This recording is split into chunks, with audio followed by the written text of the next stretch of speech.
Assalamualaikum warahmatullahi wabarakatuh. Waalaikumsalam warahmatullahi wabarakatuh. Perkenalkan, nama saya Nur Pratama dengan NIM 2421 dari kelas 2D. Di sini saya akan mempresentasikan tugas anotasi bibliografi saya dengan judul Teori Pendidikan Jasmani.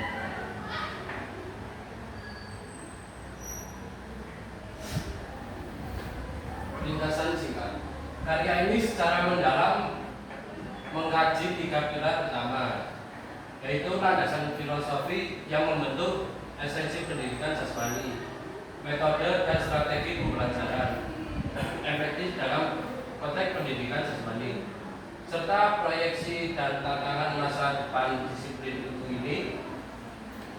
Profesor Sukintaka menguraikan bagaimana pendidikan jasmani berperan dalam mengembangkan holistik individu fisik, mental, sosial, dan moral, dan bagaimana praktik-praktiknya harus disesuaikan dengan perubahan zaman dan kebutuhan peserta didik.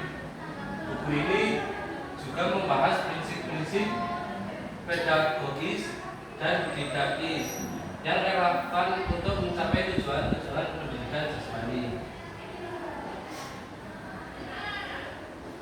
Ringkasan bab 1 pendahuluan, yaitu bab ini mengulas faktor-faktor historis, sosial, ilmu, dan filosofi yang melatar belakangi munculnya pendidikan jasmani sebagai sebuah disiplin ilmu yang terstruktur dan teoritis.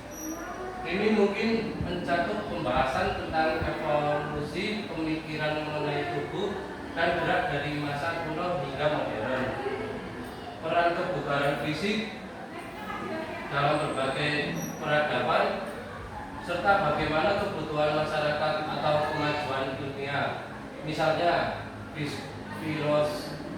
fisiologi, psikologi, mendorong formalisasi pendidikan jasmani sebagai bidang studi yang memiliki landasan teori sendiri.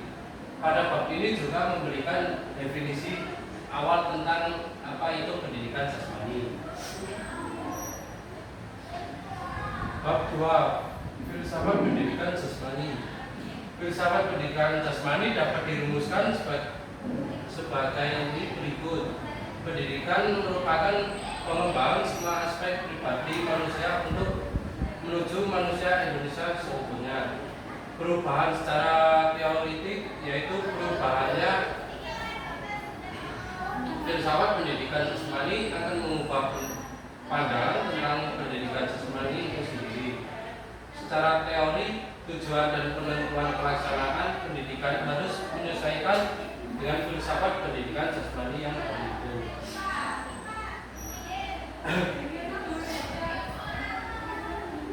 Bab 3, teori pendidikan jasmani.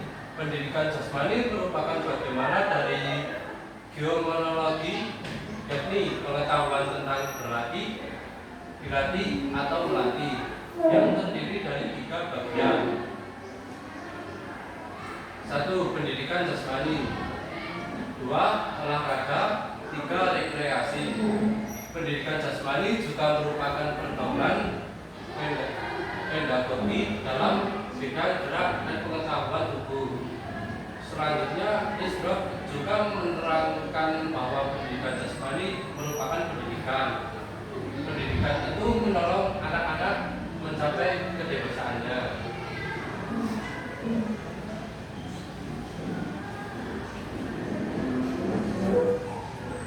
Pembelajaran. Guru dalam pendidikan jasmani merupakan penentu situasi dan harus mampu mengarahkan situasi sesuai dengan rencana yang telah ditentukan. Salah satu contoh singkat, situasi dalam pembelajaran ialah situasi spontan dan gembira. Dalam situasi ini, guru harus mengarahkan traktorisasinya potensi aktivitas anak dalam bentuk gerak, sikap, dan perilaku. Perkembangan kemampuan motorik kemampuan motorik sangat perlu dibicarakan dalam lingkup pendidikan jasmani. Sebab itu merupakan bagian dari ranah psikomotorik dan pengembangannya diharapkan dapat membentuk pengusahaan keterampilan motorik dalam cabang olahraga tertentu. Kabar yaitu Singer pada tahun 1975 menyatakan bahwa motor merupakan gerak dari dorongan dalam atau internal dan diarahkan kepada beberapa maksud lahirlah atau eksternal dengan wujud keterampilan gerak sedang mempunyai pengertian gerak lahirnya yang dapat diamati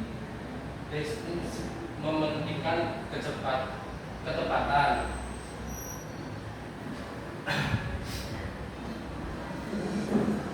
Bab 6. Perbandingan pendidikan jasmani. Menurut Kalistrop 1971, lingkup pengetahuan pendidikan jasmani menjangkau dan bergerak lebih luas. Pendidikan jasmani itu buat masalah jasmania saja. Dia sudah menyentuh problem kemanusiaan. Menurut William Freeman tahun 1987, dalam dasar pendidikan jasmani yang utama ialah mengenai usaha peningkatan gerak manusia yang terdiri dari gerak besar, gerak halus dari badan. Bab yang terakhir, masa depan pendidikan jasmani dan olahraga. Perubahan masalah pendidikan jasmani di Indonesia masih mungkin terjadi. Pada awal abad ke-21, kiblat pendidikan jasmani atau olahraga dari pakar di Indonesia berupa arah ke Jerman. Dalam pembicaraan ini, para pakar olahraga di Indonesia selalu membicarakan kehebatan seorang pakar Holstein dari Jerman. Dengan adanya masalah ini dapat disimpulkan bahwa Indonesia akan meninggalkan kiblat Amerika yang menunjukkan bahwa baik ilmu pengetahuan yang berdasarkan gerak manusia adalah pendidikan jasmani.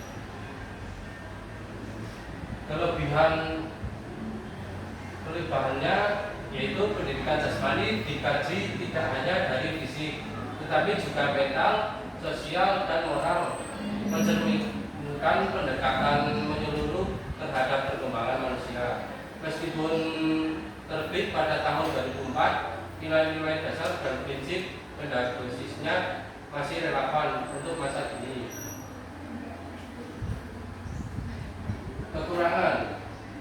Kekurangan yaitu fokus masih terpusat pada konteks tahun terbit karena buku ini ditulis tahun 2004. Pendekatannya lebih mencerminkan isu dan kebijakan pendidikan jasmani saat itu yang mungkin sudah berbeda dengan sekarang. Ya, sudah selesai. Sekarang sesi tanya jawab. Nama saya Pak Kanas Pula, saya berapa 287 kelas 2B. Saya ingin bertanya apa saja bagian utama dari gimnalogi menurut teori pendidikan jasmani. Ya, saya akan menjawab pertanyaan dari Mas Farhan. Apa Mas Farhan? Lagi. Apa saja bagian utama dari gimnologi menurut teori pendidikan jasmani? Ya, terdiri dari 3, yaitu dibagi menjadi 3 bagian besar. 1 pendidikan jasmani, 2 olahraga, 3 rekreasi. Pendidikan jasmani juga merupakan pergaulan pedagogi dalam bidang gerak dan pengetahuan umum.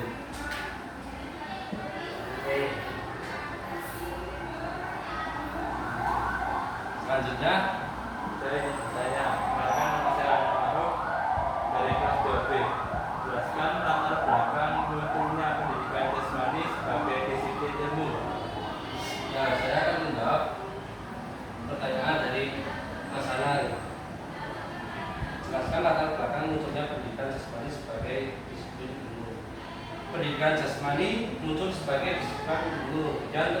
struktur karena dipengaruhi oleh faktor historis, sosial ilmiah, dan filosofi.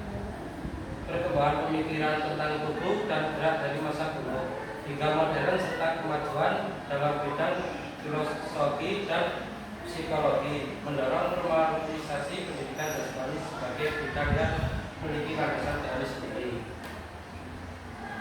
Sekian dari presentasi saya. Wassalamualaikum warahmatullahi wabarakatuh. Waalaikumsalam.